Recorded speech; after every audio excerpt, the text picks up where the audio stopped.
There is a mystery hidden in plain sight.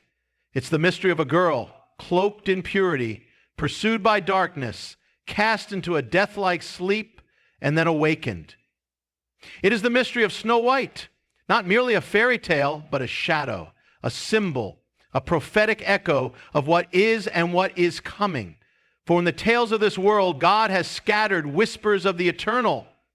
Snow White, her name means purity, righteousness, innocence. She is clothed in white, untouched by the corruption of the world, but she is hated for it. The evil queen, clothed in pride and witchcraft, cannot bear to look upon her.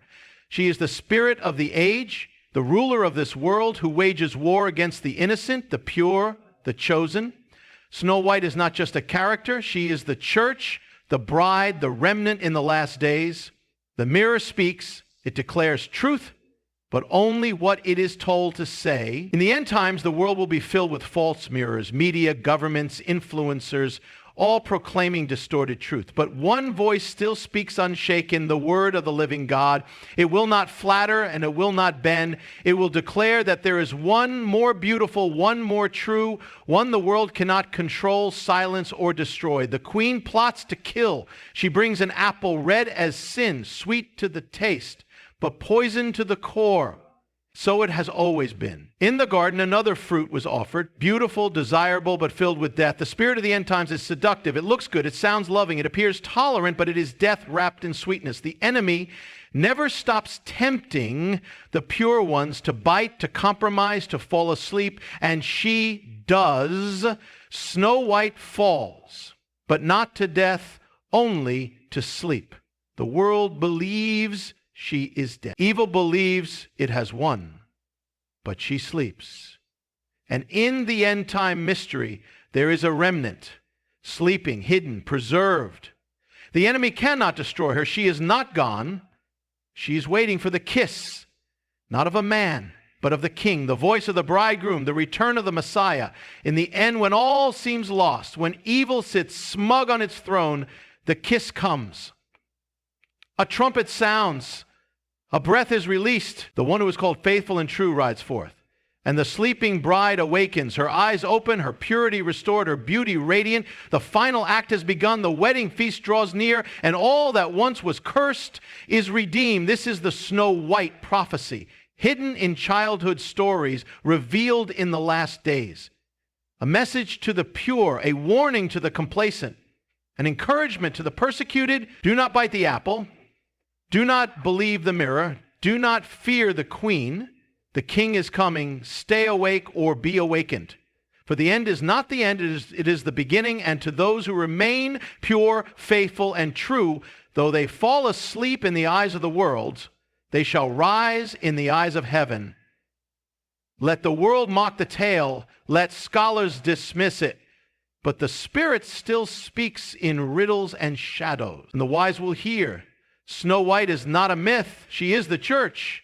And this is her prophecy. In the mystery of divine storytelling, Snow White becomes more than a fictional figure. She becomes a reflection of the end-time remnant, the pure and set-apart people of God who walk in righteousness in a world that has turned itself against truth.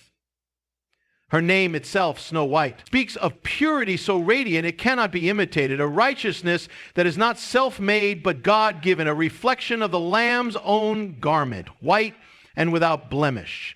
In the last days, Scripture tells us that the love of many will grow cold, that iniquity will abound, and that darkness will cover the earth.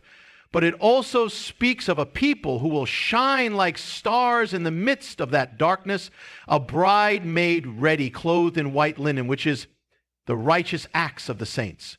These are not the masses, not the lukewarm, not those with 1 foot in the world and 1 foot in the faith, but the remnant, the Snow Whites of the last hour, who have chosen the narrow path, who have not defiled their garments, and who, like Daniel, will be wise and will lead many to righteousness. This remnant is not celebrated by the world. In fact, it is despised. Just as Snow White was hated by the wicked queen for her purity, so too is the church that walks in truth hated by the spirit of the age. For purity exposes corruption. Light reveals darkness. The presence of righteousness becomes unbearable to a world that has given itself over to rebellion. The more Snow White shined, the more the queen raged. The same is true in these end times. As the people of God live set apart, walking in humility, truth, and grace, the spirit of Jezebel, of Babylon, rises in retaliation. And so the remnant finds itself in the same place as Snow White, pursued, targeted, misunderstood, and rejected. But like Snow White, it is the very purity of the remnant that sets it apart for a greater purpose. The world does not understand holiness. It mocks it, deconstructs it, redefines it, but holiness remains. It is a mark of distinction. It is not legalism nor pride. It is obedience born of love. It is the response of a soul captivated by the beauty of the King. The Snow White remnant lives not to please man, but to honor God. It lives by a different rhythm, speaks with a different tone, carries a different fragrance. In the chaos of the last days, this people becomes a beacon. When systems collapse and the world's mirrors shatter, the Snow White church will stand as a signpost to those seeking refuge, truth, and life. But with this distinction comes a price. Snow White was hunted, so too is the end-time believer. Jesus said the world would hate his followers because it hated him first. This hatred is not always violent. Sometimes it's subtle: exclusion, ridicule, slander. Other times it's systemic: laws, ideologies, movements that aim to silence the voice of righteousness. Yet the remnant is not called to shrink back. Snow White did not conform to the wicked queen's standard. She remained who she was. The remnant is called to do the same, to hold fast, to endure, to stand. And this identity as Snow White means being willing to live differently, to walk away from compromise, to guard one's heart with diligence, to flee from the appearance of evil, and to choose the higher road. It means embracing the loneliness that sometimes accompanies obedience. It means refusing the poisoned apple, no matter how sweet it looks. It means seeing beyond the present persecution to the eternal reward. For the remnant knows that though it may be scorned today, it is beloved by heaven. It is being prepared for the bridegroom. Its garments are being readied. And when the trumpet sounds, it will not be caught off guard. While others sleep, it remains watchful. While others feast on compromise, it feeds on the word. While others chase fame, it seeks the face of the King. In this hour, the world needs Snow Whites, those who shine in purity, love truth, and walk humbly with their God. Not perfect people, but redeemed people. People who have been cleansed by grace and now walk as living testimonies of that grace. They are the answer to the chaos, the light in the darkness, the voice crying in the wilderness. Their lives declare that righteousness still matters, that holiness is still beautiful, and that God is still on the throne. The evil queen in the Snow White narrative is more than just a character in a story. She is the embodiment of a spirit that has existed since the beginning of rebellion. She is the personification of pride, envy, and witchcraft, a mirror of the adversary himself, the one who could not bear the light of God's glory and sought to exalt himself above the throne of the Most High. This spirit did not die in ancient times, but continues to operate in the world, especially in the last days. It manifests in systems, in ideologies, in movements that reject truth and seek to exalt self above God. It is a spirit that hates what is pure, that cannot stand righteousness, and that wages war against anything that reflects the light of heaven. The queen's hatred for Snow White was irrational and obsessive, rooted in a deep insecurity and the need to dominate. The same can be said of the spirit of the age, which now dominates the world. It is obsessed with eradicating purity, silencing truth, and redefining morality to suit its desires. In our time, the spirit of the queen has taken on new forms. It appears in the guise of progress, tolerance, and enlightenment, but its core remains the same: pride, deception, and control. It uses seductive language, promising freedom while delivering bondage. It calls evil good and good evil. It celebrates rebellion and mocks obedience. It enthrones self as God and demands worship in the form of conformity. The evil queen, though ancient, is more active than ever. She influences entertainment, education, politics, and even parts of the religious world. Her voice is seductive, persuasive, and seemingly wise, but it always leads away from the narrow path of truth. She is not content with coexistence. She demands supremacy, just as she demanded the death of Snow White. So too does the spirit of this age demand the silencing of the righteous. The queen's obsession with the mirror reveals another key aspect of her character: narcissism. She must constantly be told that she is the fairest, that she is above all others, that no one can rival her. This is the spirit that dominates the culture of self-promotion, self-love, self-worship.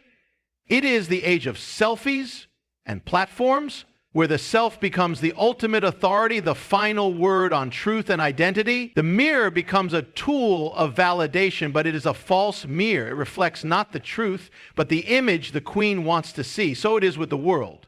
It surrounds itself with mirrors, media, algorithms, influencers, systems that reinforce its own delusions and suppress dissent. Truth is no longer what is, but what is preferred. Yet despite all her power and deception, the queen remains tormented by the existence of one who is truly pure, truly chosen, truly beloved.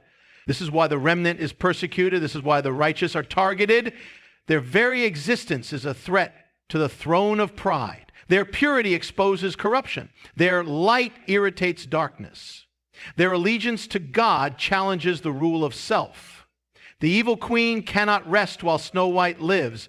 So too, the spirit of the age will never rest until it either corrupts or eliminates the voices of truth. But here lies the hope. The queen's power is temporary. Her rule is destined to fall. Her throne is built on lies, and truth always prevails. The story is already written. The Lamb has already won. The enemy is fighting a losing battle. The remnant, though pursued, is protected. Though attacked, it is preserved. The Snow White Church is not defenseless. She is under the care of the Most High. Her purity is her weapon, her obedience, her covering, and her faithfulness, her strength. There is also a call within this revelation, a call to the people of God to recognize the face of the queen in the world today, to stop being entertained by her, influenced by her, seduced by her, to come out from among her and be separate, to stop consulting her mirror and start listening to the voice of the Spirit. The queen offers vanity, but God offers vision. The queen exalts appearance, but God looks at the heart. The queen brings death, but God brings life. The contrast could not be clearer. The war is not just external, it's internal. Every believer must choose daily which voice they will heed, which kingdom they will serve, which mirror they will trust. Will they bow to the spirit of the age, or will they stand as Snow White, pure, unwavering, and unashamed in a world gone mad with pride and deception? The poisoned apple is perhaps the most iconic image in the story of Snow White, and it holds a profound parallel to the seduction of sin in the last days. Its appearance is beautiful, enticing, and sweet on the surface, but within it is death. This is how sin presents itself in an age that has grown more sophisticated in rebellion. The apple is no longer easily identified as evil. It has been dressed up, polished, made attractive to the eye, and tempting to the soul. In the end times, this is the strategy of the enemy. Not open warfare, but subtle corruption. The enemy knows that most of the remnant will not fall for an obvious lie, so he wraps it in a partial truth. He packages rebellion in the language of freedom, perversion in the guise of love, compromise in the form of rebellion. The apple is shiny, but it is laced with poison. What makes it dangerous is not its appearance, but the deception that lies beneath. And the deception is always targeted. It seeks the pure, the undefiled, those who are walking in obedience and purpose. The poisoned apple is not just sin, it is compromise, it is distraction. It is anything that dulls your spiritual senses and separates you from the presence of God. The enemy doesn't need to destroy you outright. He only needs to get you to take one bite. One compromise leads to another. One distraction becomes a detour. The enemy's goal is to lull the remnant into spiritual sleep, to cause them to forget who they are and what they've been called to do. The bite is often taken out of weariness, loneliness, or frustration. The remnant is not exempt from pain or testing, and in moments of vulnerability, the apple is offered. It looks like relief. It feels like reward, but it carries the taste of death. The tragedy is not only that the apple is consumed, but that it's consumed in ignorance. The queen does not say, "This will kill you." She says, "This will make you happy." The same lie spoken in Eden is echoed in the end times. "You will not surely die." The world is filled with poisoned apples. They are in our entertainment, our relationships, our ambitions, and even in the church. They come with just enough truth to pass for righteousness, but are void of holiness. They taste like freedom, but end in bondage. They promise life, but produce numbness. The danger is not only in the apple, but in the heart that desires it. The remnant must examine its appetites. What are we hungry for? Are we so hungry for acceptance, comfort, or pleasure that we will bite into something that defiles our calling? The enemy cannot curse what God has blessed, so he must corrupt it. He must lure the remnant into eating that which defiles, hoping to disconnect them from the flow of heaven. But there is a call in this hour to discern the apple before it touches your lips, to test the fruit, to weigh the voices, to check the motives, to filter every opportunity through the Spirit of God. Many have fallen, not because they were weak, but because they were weary. The poisoned apple is always offered when the remnant is tired, isolated, or disappointed. But this is why the Word tells us to not grow weary in doing good, for in due season we will reap if we do not faint. There is a blessing on the other side of endurance, a crown for those who overcome. The apple may seem irresistible in the moment, but it cannot compare to the feast that God has prepared for those who wait upon Him. The remnant must remember that temporary pleasure is never worth eternal purpose. Every decision made in private echoes in eternity. Every bite taken in secret shapes the course of your destiny. But the good news is that even if you have tasted the apple, there is grace. The story does not end in the fall. God restores, He awakens, He redeems what was lost. But there is a better way. To reject the apple before it ever touches your hand, this hour demands discernment. Not everything that glitters is gold. Not every voice is the voice of truth. Not every opportunity is a door opened by God. The poisoned apple will always be attractive. That is its design. But we are not called to be guided by our eyes or our emotions. We are called to be led by the Spirit. The remnant must walk with eyes open, hearts anchored, and spirits alert. For the enemy prowls not with fangs and fire, but with fruit. And the fruit, though pleasing to the eye, is a lie. There is a better portion. There is a greater promise. There is a reward that far outweighs the bite. The hidden protection of the forest in the Snow White narrative is symbolic of God's way of preserving His people in seasons when the world turns hostile. When the evil queen sought to destroy what she envied, Snow White was led into the deep wilderness, not by her own strength, not by her wisdom, but by divine orchestration. The forest became a sanctuary, a place away from the poisonous influences of the palace, the deceit of the mirror, and the schemes of the enemy. For the remnant in these last days, the forest is a real and spiritual place. It represents that season when God draws His people away from the noise, away from public recognition, away from the spotlight, not to punish them, but to protect and prepare them. It is easy to see the forest as a place of loneliness or rejection, but heaven sees it as the secret chamber where intimacy is restored, purity is refined, and calling is clarified. The remnant must understand that being hidden is not the same as being forgotten. Sometimes God hides you because He values you too much to expose you to the corruption and compromise of the world too soon. He hides you like a treasure buried deep in the earth, waiting for the right moment to be revealed. In the forest, Snow White found shelter in a small house with 7 dwarves, humble, hardworking, and symbolic of spiritual truths that sustain the hidden ones. These figures, often overlooked, represent the simplicity and purity that must anchor the soul in times of obscurity. The dwarfs were not royalty, they were not warriors, but they were faithful in the little things. They speak of discipline, of diligence, of serving where you are planted, even when no one sees For the remnant, the forest season is where character is built. It's where you learn to serve without applause, to worship without a platform, to obey without recognition.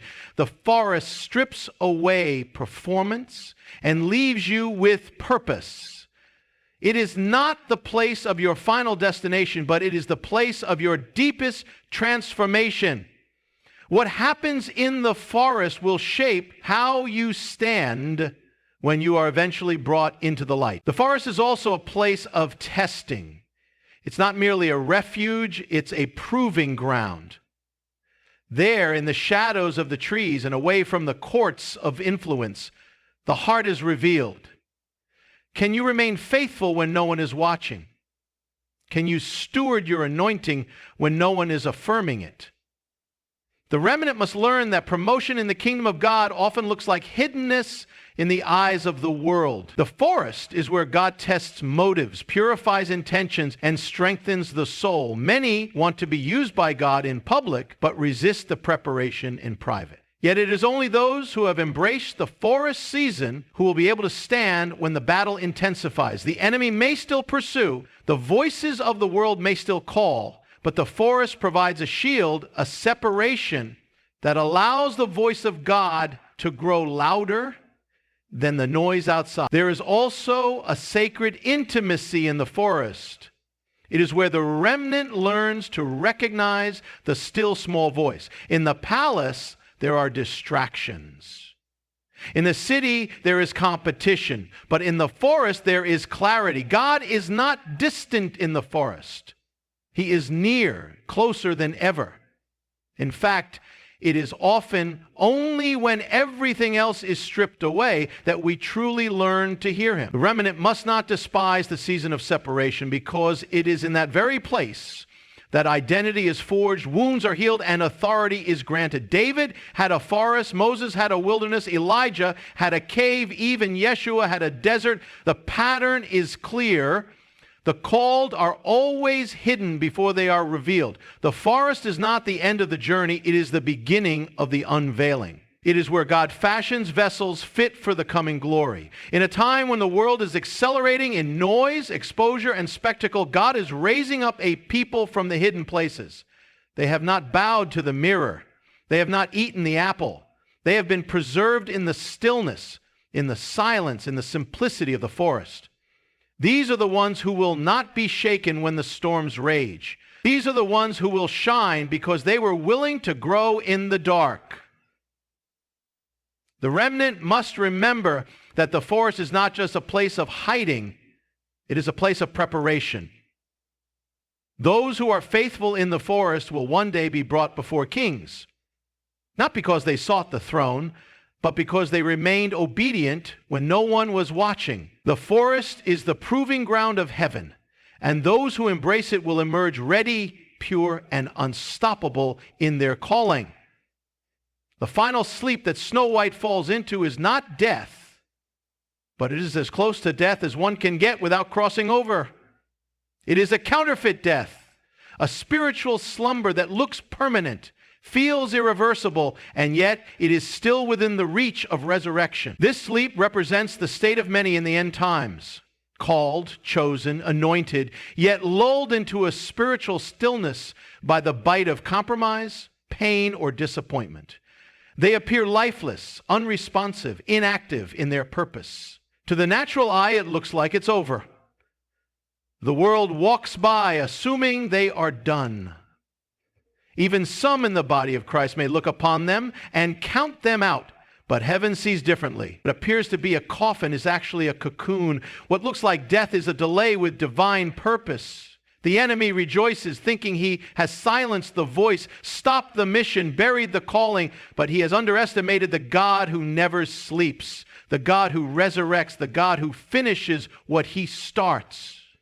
The slumber is real, but so is the awakening. There are those in this hour who've been placed in glass coffins, not by their enemies, but by circumstances, by betrayals, by wounds that struck them so deeply they shut down. They stopped moving forward. They stopped believing. They stopped expecting. They are preserved, encased in the memory of who they used to be, what they used to do, how they used to dream. They are not forgotten. They are being protected until the appointed time of awakening. Just as no one could awaken Snow White except the one ordained to do so, there are those in this generation who are waiting on a divine touch, a divine moment, a kiss from heaven that will stir them back to life. This is not about human effort or striving. It is about divine timing. God has not forgotten the calling, the assignment, the purpose He placed inside of them. He has not changed His mind. He is simply waiting until the right moment to bring them back into movement, to breathe into what others thought was over. This spiritual sleep is also symbolic of the end-time church that has been lulled by comfort, by success, by distraction. It has not died, but it has stopped advancing. It has settled into routine, into form without fire, into appearance without authority. The sleeping bride is beautiful, but inactive. The world burns, but she slumbers. The enemy rages, but she dreams. This moment is a call to awaken. It is not enough to be preserved. It is not enough to be pure. The bride must rise. The time of sleeping is over. There is a prophetic call going out across the earth, echoing the voice that said, "Little girl, I say to you, arise." The remnant must hear that call, must respond, must shake off the slumber of disappointment and the fog of spiritual apathy. There is a time for rest, but now is a time for war. There is a time to hide, but now is a time to rise. The world is groaning, waiting for the manifestation of the sons and daughters of God, but they must awaken first. The sleeping state is dangerous, not because of what it is, but because of what it prevents. A sleeping believer cannot war, cannot intercede, cannot proclaim, cannot discern. The enemy does not have to destroy someone. He can simply sedate. If he can keep the remnant spiritually asleep, he does not need to oppose them. They will be harmless on their own. But when the remnant wakes up, the enemy trembles. When a once slumbering soul realizes who they are and what they carry, they become unstoppable. They do not return to who they were. They emerge stronger, clearer, more dangerous to darkness than ever before. The sleeping season becomes the foundation of a supernatural awakening. The same people who are counted out will be the ones leading others into truth. The very ones placed in spiritual coffins will carry resurrection power, because once you've tasted the silence of sleep, you value the sound of God's voice even more. There is hope for those who feel like they've been in that sleep. You are not dead. You are not done. You are not disqualified. What the enemy meant as a final act, God is turning into a new beginning. The kiss is coming, the divine encounter that changes everything. And when you rise, you will carry a new authority. You will no longer live for approval or applause. You will move in obedience and fire. The glass coffin that once held you back will become your testimony. The season that seemed like death will become the story of your resurrection. And through you, many will awaken. Because when one rises, others are stirred, and what looked like the end becomes the beginning of something no one saw coming.